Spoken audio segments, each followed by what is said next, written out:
Hey everybody, Manny Telebear here. We're now on day 86 of the seven-figure climb. In this video, we're going to talk about luck and what role luck will play in your making seven figures or not making seven figures and all of that. So we're going to talk about luck for a few minutes, and I'm going to give you some insights on this. First of all, I can tell you within reason, luck is an important factor, and you can't overlook it. But in my opinion, what you need to do is you need to kind of prepare to get lucky. And what I mean by that is if you pick the right niche going in and you study your face off and you really get to understand the market and you surround yourself with people in the market, you're kind of preparing yourself or creating a situation where it's more likely that you will be successful than not. And I can tell you that and if you do all of those things, and you do actually scale to seven figures, there will be a lot of skill involved in it. But like I said, a lot of it is going to have to do with luck, and unfortunately, there's no way around some of that. And so I'm going to just talk about some things in general that's happened to me in the past, and then kind of show you how my life has kind of been shaped. Good luck, bad luck, however you'd want to look at it. And so prior to getting into marketing and working with people to help them scale, I was I was in the collections industry, and I just happened to be playing pool, and I loved playing the game, and I played every weekend at a room, and I happened to overhear the guy trying to sell a pool table, the guy who owned it, and I had no idea that the place wasn't making money. I was in there every weekend. The place looked busy to me. So I assumed he was doing fine. And then when I walked up and asked him why he was selling it, he said the place wasn't making any money and he was closing. And the minute he told me that, I knew I was going to buy the place. And I ultimately ended up buying it completely by accident because I overheard that conversation.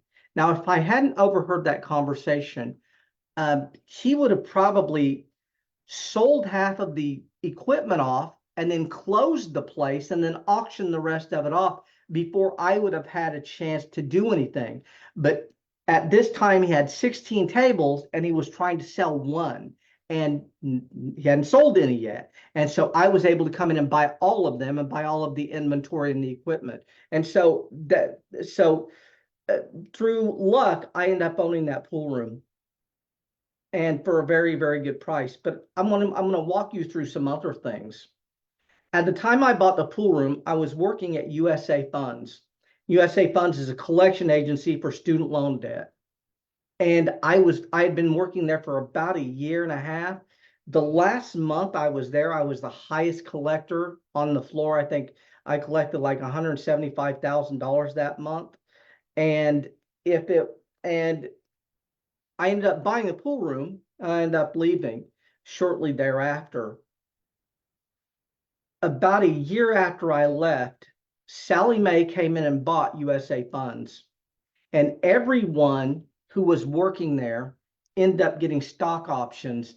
And the people who got those stock options, for the most part, they made anywhere from 15,000 to 25,000, and some of them kept the stock longer. But essentially, everyone who worked there got stock options, and they ended up doing really, really well. They ended up making 15 to 25 grand in addition to everything else that happened with them. And I missed out on that. So I missed out on that because of bad timing. And what's interesting is after I left the pool room, after all of that ended, I ended up going to work for Verizon, and I was in collections for Verizon. And I think I was in collections for Verizon for about a year and a half. And I ended up leaving Verizon and going to household finance. Well, what's interesting about that is about a year after I left Verizon, they decided to close the place that I was working at, and it was a union shop. And so what they did is they came in and they essentially bought everyone out of their contracts, and everyone got basically $10,000 in severance pay and 6 months of a $10,000 settlement, 6 months of pay, and insurance and all and benefits. And they basically were able to not do anything for 6 months. and they got all of that, and I missed that. So my timing was off on both of these. And so I can tell you that timing is going to play a big role in this, and timing is luck. And so you get into something where the Facebook ad costs are still low. That's going to help you to scale faster.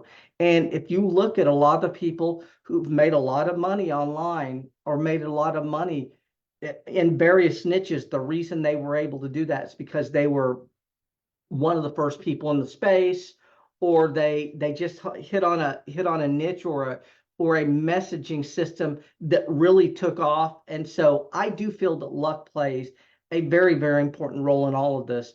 But I do believe that you need to prepare to be lucky. And you prepare to be lucky by studying your face off, surrounding yourself with really, really smart people, um, like going deep on the niche and really putting yourself out there and making friends with everyone in the space and studying everyone who's further up than you. And I think if you do that, you're basically, you know, you're preparing yourself to get lucky.